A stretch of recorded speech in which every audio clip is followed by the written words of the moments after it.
A couple of years ago, I went on vacation with a couple of friends of mine. My friend Kelly came from a place called Chatterblinds up in New England.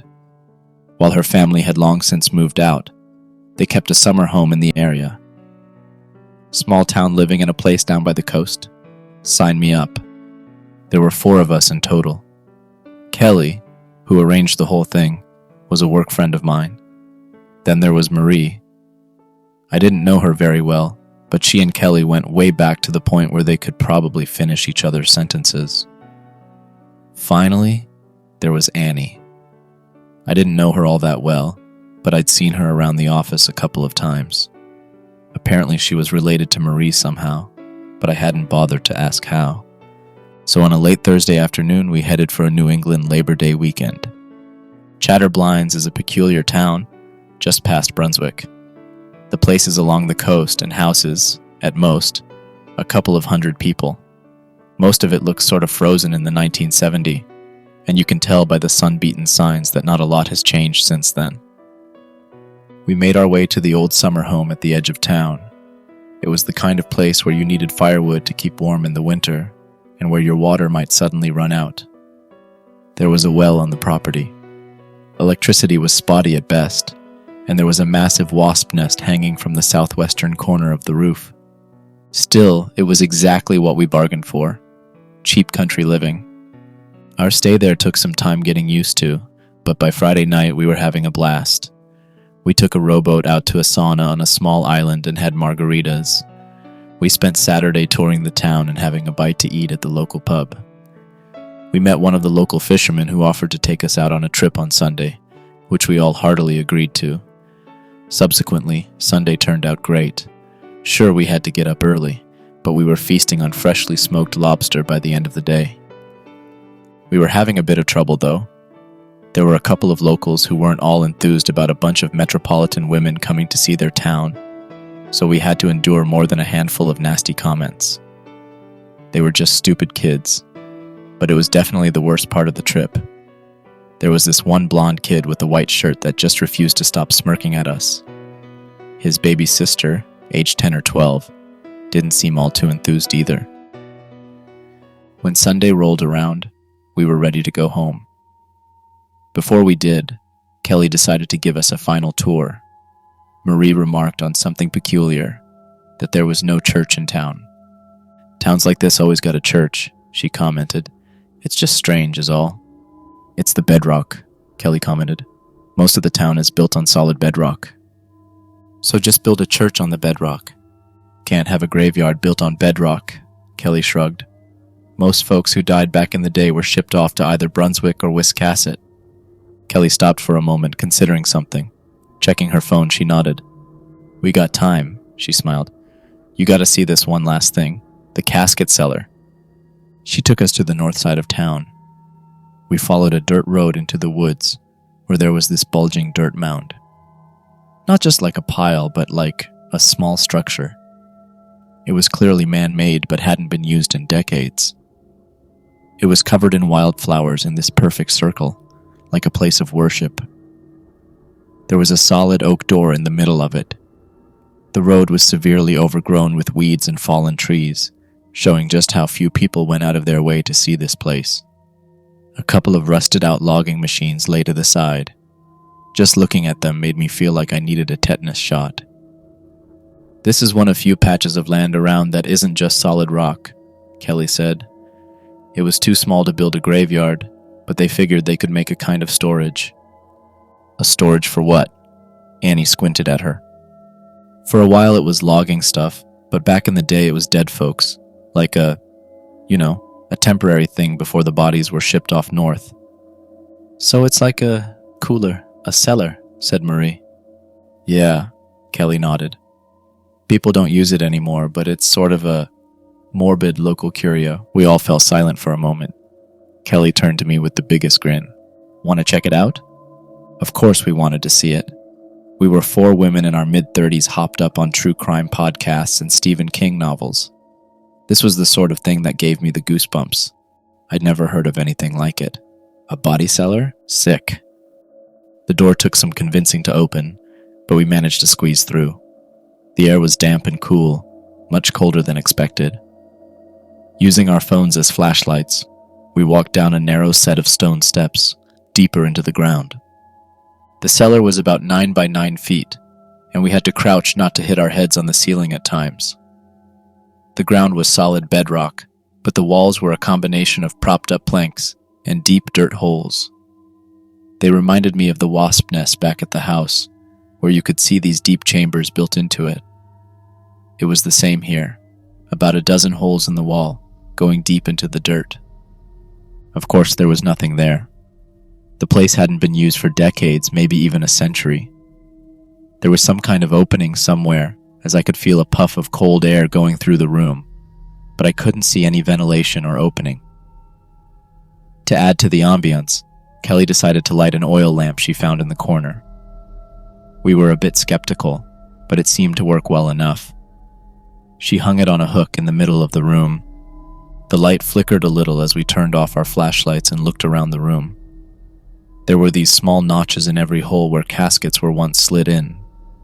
There were tools along the left-hand wall, things like hooks to drag the bodies out, hammers and rusted nails to fix broken casket lids, masks to shield workers from swarms of flies.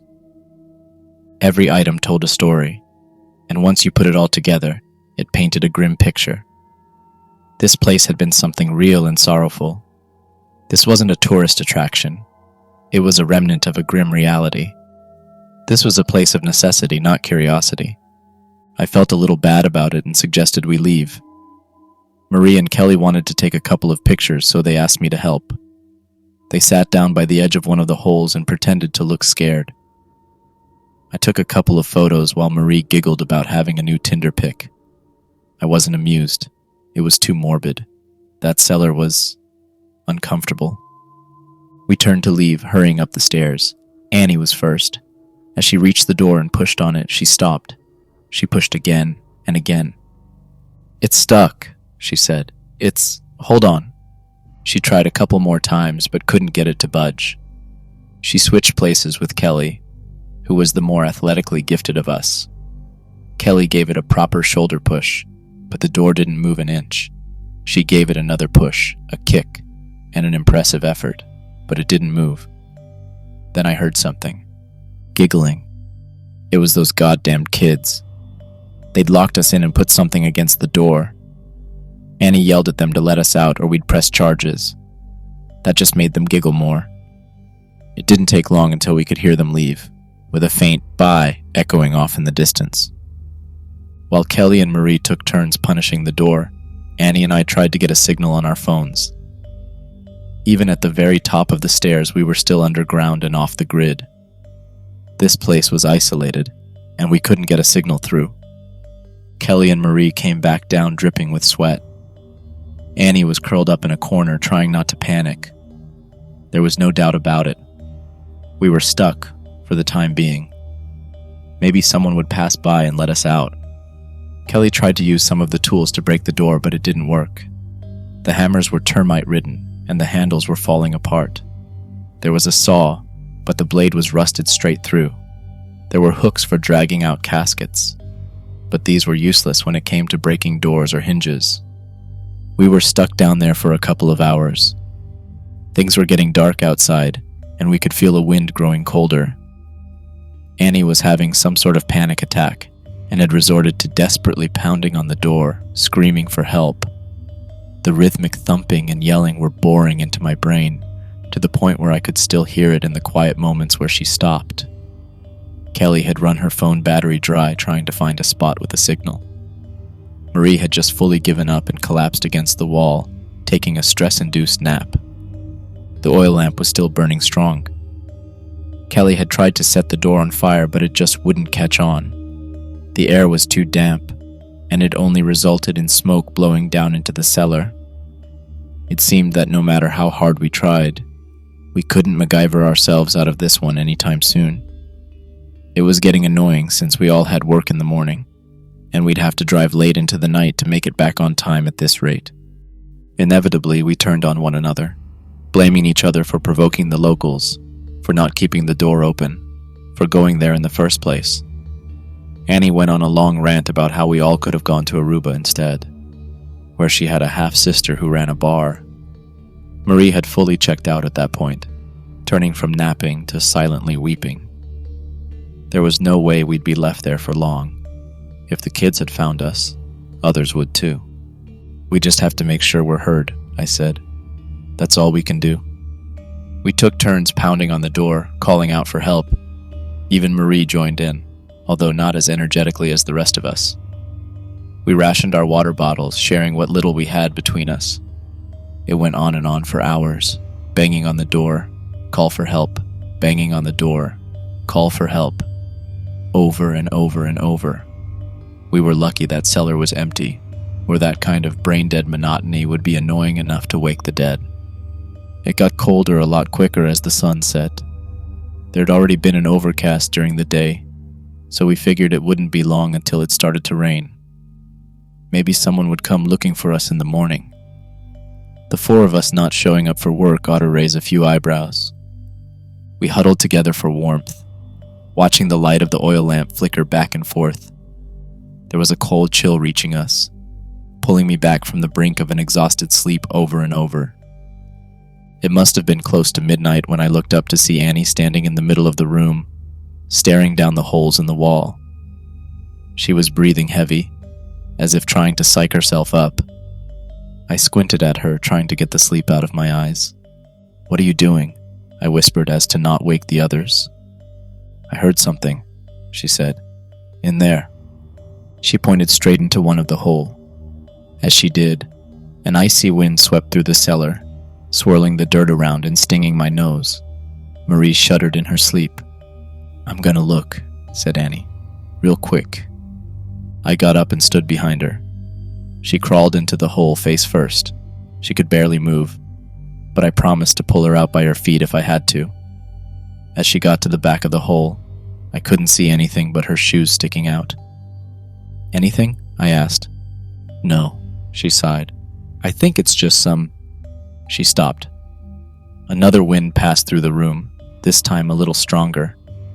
The oil lamp swayed and fell off the hook, falling to the ground with a clunk. The flame went out as Marie and Kelly sprung awake. For a moment, everything went deathly quiet. I felt this strange sensation in my chest, something tightening over my ribs like my blood constricting, something poking my heart to provoke it into racing. "Annie?" I whispered. Nothing. I picked the lamp up, lit it, and hung it back up. I could see her feet dangling at the edge of the hole, not moving an inch. Then she moved, a sudden lurch, her legs motionless, moving further down the hole, as if something was dragging her in by the head. I grabbed her foot and felt a tug on the other end. A sudden pull and her shoe came off. The hole went deeper than we thought, a lot deeper. Marie and Kelly panicked. Marie rushed up the stairs and resumed banging on the door while Kelly battled against her instincts to follow Annie into the hole. She poked her head in to look, but couldn't bring herself to go further, instead pulling at her own hair in frustration. I didn't even notice how I'd stumbled backwards toward the opposite end of the room, flattening myself against the wall. It was subconscious. As Marie and Kelly panicked, running back and forth, all I could do was to look at Annie's shoe.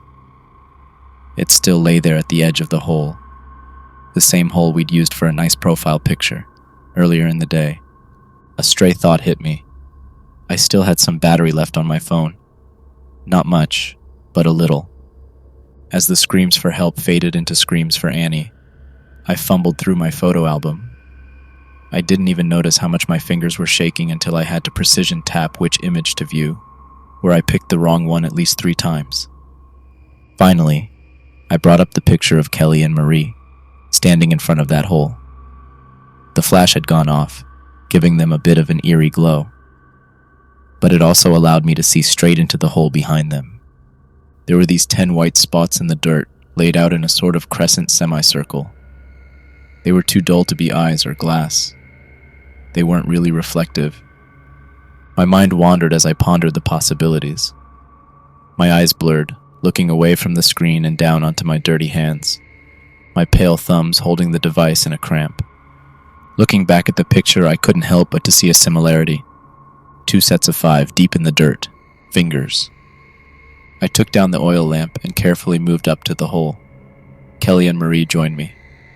We looked inside, only to see that the back end of the wall was gone.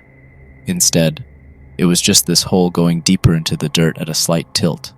This wasn't just an abandoned cellar, it was something's nest. We all stopped to listen. Further in, almost as if coming from below our feet, we could hear a sound travel. The faint noise of fabric being torn, the pop of buttons coming off and zippers being torn open, the shuffling of hair, then a sickening crunch, the breaking of bones. We backed away. Marie was having trouble breathing. Kelly tried to calm her down, carefully stroking her shoulders, hushing her. We spoke in whispers, leaving the oil lamp hanging in the middle of the room. "We're not getting out," Kelly whispered. "We have to wait until they find us." "There's something in there," I whispered back. "We have to do something." "Well, we gotta get Annie out," sobbed Marie. "We can't leave her in there." "I'm not sticking my head in, and neither are any of you," Kelly snapped back. "We're getting out and we're getting help." We all decided to try one thing each. Marie was going to check one of the other holes to see if there were any other tunnels, possibly leading outside. There was fresh air coming from somewhere, so there had to be some kind of connection to the surface. Kelly was going to block the hole where Annie had disappeared. We all collected our spare jackets, shoes, and backpacks, stuffing it in the hole along with any tools and debris we could find along the cellar. I was going to try and call for help again. There was a slight gap at the bottom of the door where I could slide the phone through. It might be just enough to get a bar. I used a long sleeve of plastic from a Slim Jim and put it under the phone so I could drag it back in. Carefully. I put the phone down, pressed a call, and slid it out, hoping those extra inches would be enough. It briefly sounded like a call went through, but I couldn't hear anyone picking up. It was raining outside by now, and the sound drowned out everything else. There was cold water dripping through the door, staining the stone steps on the way down. We weren't going anywhere anytime soon. By the time I dragged my phone back in, the battery was as dead as the rest of this place. Going back the stairs, I almost slipped. I caught my grip but looked up at the surprised faces of Kelly and Marie, standing in the middle of the cellar. "You all right?" Kelly asked. I nodded. Before I got to respond, I saw something moving in one of the other holes. A forearm, almost 3 foot long, reaching out into the room. I pointed at it, screaming, just as another wind swept through the room, this time blowing out the flame of the oil lamp completely. There was commotion. I couldn't tell who screamed the most. Kelly, Marie, or me. Someone was in pain. One voice grew more distant and suddenly stopped, a dragging noise dwarfed by panicked crying. I touched the walls. I forced myself to think of my own body. I was unharmed. I was all right. But someone down there wasn't. That was just it. Down there. It was down there, not up the stairs. "Come up here," I whispered. Up the stairs. A quiet sobbing. Step by step, someone came up the stairs. The thought hit me that it might be none of them. It could be Annie. It could be whatever took her. There was no way to be sure. And with the last light snuffed out, there was nothing to prevent my mind from filling in the blanks. As a hand grabbed my leg, I screamed, startling poor Kelly, who was the one coming up. We made our way to the top of the stairs, pushing our backs against the door. We made ourselves small and tried to keep quiet. A sliver of light made its way through the cracks in the door. For a good half an hour or so, we just sat there, trying to find the courage to speak. Finally, Kelly whispered to me. It grabbed her ankle," she said. "It crept along the floor and grabbed her ankle." Instinctively, I moved my feet up and hugged my knees close to my chest. "Did you see it?" I whispered back. Just the fingers," she said. It had really long fingers. My leg cramped up, and I stopped feeling anything in my toes. I couldn't move, and neither could Kelly. We could barely breathe. I tried to listen past the pitter-patter of rain, but there was nothing coming from downstairs. Instead, my mind filled in the blanks, imagining all kinds of noises. I could almost hear the way Annie pounded on the door calling for help. I could hear Marie's gentle weeping, and if I let my mind stray just a little bit too far, I could hear the snapping of bones and the ripping of fabric. My pulse was racing so hard it hurt my head, making me bob my neck back and forth like a fish out of water. Kelly didn't say a word. We just held each other close, waiting second by second for dawn to come. It must have been an hour, maybe 2, before I heard something. There was a shuffling noise outside, on the other side of the door. I perked up to listen, and Kelly did the same. Footsteps. Someone walking by. I saw the outline of Kelly's face as we looked at one another, quietly contemplating our options. Then a voice. "Are you still in there?" A young girl, maybe 10 or 12. We'd seen her run with the local kids. "Yes," Kelly whispered back. "You need to go get help. Call the police. And you need to open the door." "I can't do that," the girl sighed. "The chipper they put there is real heavy. I can't." "Then you need to go get help," Kelly roared. "Right now!" The girl took off immediately. For what purpose, we couldn't tell. Maybe she was going to get help. Maybe she got scared off. We didn't know. Either way, she was gone. And shortly after, there was a sound coming from downstairs. A chill wind blowing through the cellar, carrying a strange, musty scent. We tensed up. I held my breath. A light tip-tap of something poking against the stone steps. Then, nothing. I looked at Kelly and held her hand. Then she was pulled down. It was quick. She held onto my wrist like her life depended on it. And I slid down 3 steps. I held onto her and pulled, but the force at the other end was too strong. She kicked and screamed like a wounded animal, but nothing seemed to work. Finally, something came loose, and she scampered back up the stairs. Pushing ourselves against the door, I could see her foot was bleeding. Her shoe had come off, and at least 2 toes were broken at a strange angle. There were marks along the middle of her foot, bite marks. I could see the imprint of human molars on her big toe. We huddled against the door. Kelly's eyes were wide with panic, scratching at the wood until her acrylic nails came off. It didn't take long for it to return. A long white arm making its way up the stairs. A hand tip-tapping against the stone steps like a spider. And far down into the dark, I could see 3 pairs of eyes reflecting the sliver of moonlight coming through the door. 6 eyes, parted into sets of 2. We threw our shoes, we kicked, we screamed. It retreated, only to try again, and again, and again. As soon as there was a moment of quiet, it came back, poking and prodding at our readiness. In a moment of silence, Kelly and I just held one another. I eventually came to realize that there was a new sound coming from downstairs. It had been there for some time, but we'd been too busy to notice it. A low rhythmic hum like a deep cackle. A laugh. It had stopped playing with us. Seconds later, 2 arms shot out of the dark. One grabbing me by the hair, the other grabbing Kelly by the throat. We were immediately pulled down step by step by step. Within seconds, I could feel the floor as we reached the cellar. My hands fumbled for something to grab, only to feel the glass shards of the now broken oil lamp next to me. Grabbing the largest shard I could, I let it sink into my palm as I stabbed what had grabbed me over and over and over. The moment it let go, I dove for Kelly. I drove the shard into the pale white arm grabbing her, forcing it to let go. A dark blue kind of blood, thicker than jelly, pooled around the edge of the shard as both arms sunk back into the holes. Kelly was barely breathing, struggling to get air past her neck. I grabbed her under her arms and tiptoed my way back up the stairs, only to see those white arms slowly coming back out. I couldn't survive another attack. It'd be our last. I dragged Kelly back up the stairs, hoping against hope we'd make it somehow. She kicked helplessly at the white fingers that poked at her wounded feet, teasing her. A reminder that it was going to get her next time. Laughter. "No," Kelly mumbled with what little breath she could muster. "No." We reached the top of the stairs. The arms grew closer, nails tip-tapping against the stone steps.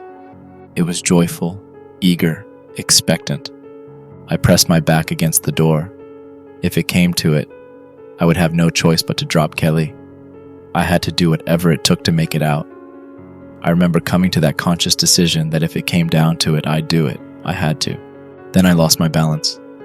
The door gave out from behind me as it opened. I fell backwards, keeping Kelly in my arms. A sudden burst of moonlight lit up the hallway as a mound of pale limbs retreated into the dark. The local kids had pulled an old rusted-out machine aside, unlodging the door. Kelly coughed, crawling away from the entrance. To see a grown woman crawling through the dirt like that and a panicked weeping, I'll never get that image out of my head. Even the kids who'd trapped us seemed shocked. We thought you could open it," one of them said. "It wasn't meant to get stuck." The blonde kid with the white shirt. He wasn't smirking anymore. I just stayed there, in the rain, the palm of my hand slipping on a couple of trampled petals from a blue sunflower. I looked at the cellar, unblinking. Even then, despite the rain, and the excuses, and the weeping, I could hear the tip-tapping of nails against the stone steps. Something waited for us to slip up, for someone to look the other way, for another chance to take it all away in the blink of an eye. This was a couple of years ago, as I mentioned. It was all written up as an animal attack, but there wasn't even an attempt to elaborate, just an animal attack. The local sheriff ordered the place permanently closed, so they just filled it up with gravel and dirt. They never recovered Marie or Annie. They never even said what happened to them. Kelly had to amputate part of her foot, but was otherwise fine. But she, like me, wasn't going to be the same ever again. That's why I sleep with the lights on and something playing on my laptop. As soon as the dark gets too dark, or the silence gets too loud, my mind fills in the blanks with something from that night. The weeping, the banging on the door, the tip-tapping of nails against stone. And I will have to do what it takes to drown that out, for the rest of my life,